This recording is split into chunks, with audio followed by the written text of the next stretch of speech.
to do a video, not so much on the riots. I got sidetracked by the riots and things like this, but more on the health message of Seventh-day Adventism. Essentially what happened is I recently received a series of pamphlets that I ordered a while back from JackLaLanne.com.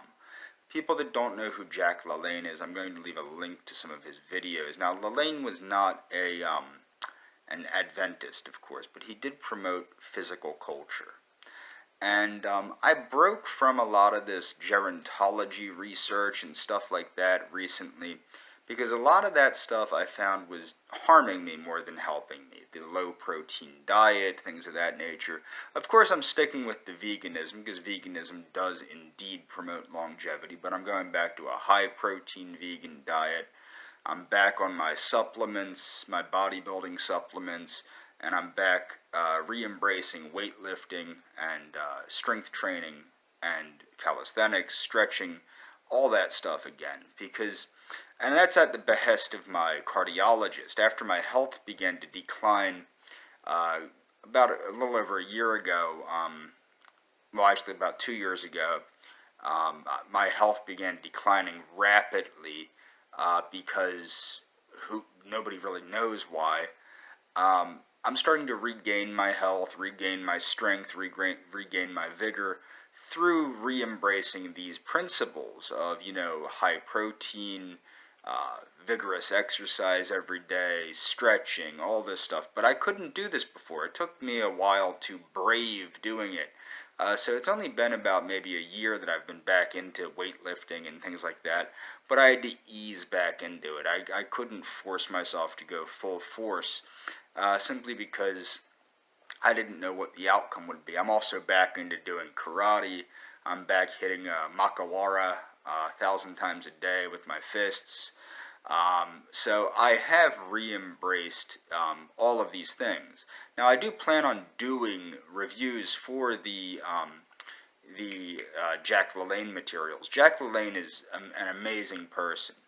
But also what got me into embracing these things was a gentleman named Walter Veith.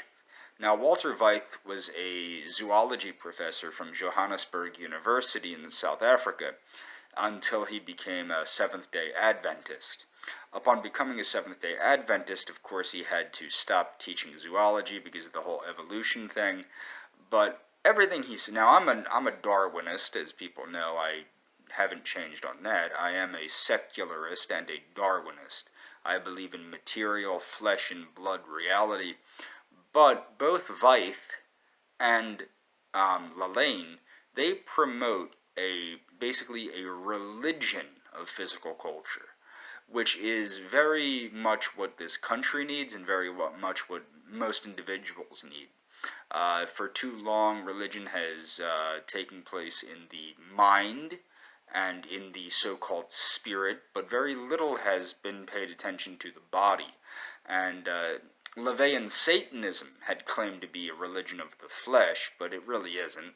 It's a religion of mental masturbation. Well, I'm going to leave some links to these things. The fact of the matter is, though, and I wanted to get into this, what promotes longevity, and this is research not so much from, people like David Sinclair or anybody like that, but research that shows that a healthy musculature and a healthy physique do promote longevity. And I'm going to leave a link to Frank Zane and what Frank Zane showed about bodybuilders and how long they live.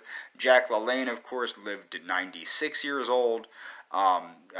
Joe Weider, who's another one of my favorite bodybuilders, he lived until, I believe, 94, if I'm not mistaken.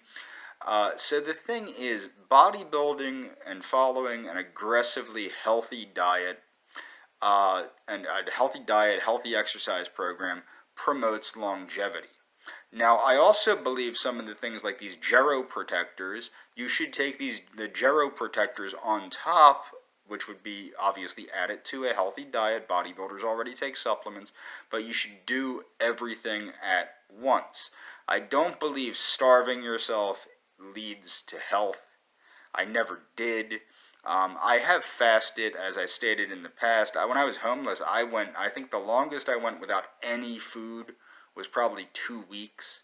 And at that time, it was very little food, very little water. I'm pretty sure that did a damage to my body. When I was homeless for almost 4 years, almost 5 years, I think it was. But my point is, it really did take a lot out of me, and that was forced fasting. That's when I got a taste of what fasting is really like. A lot of people that like to fast probably have never missed a meal in their life. And a lot of people that like to fast, I think fasting is more of an excuse for anorexia more than it is an excuse to get healthy. But I'm going to leave those links to why a healthy musculature promotes longevity, and I'm going to leave links to Lelaine, and I'm going to leave links to Vythe. Follow the links in the description, and that's all for this video.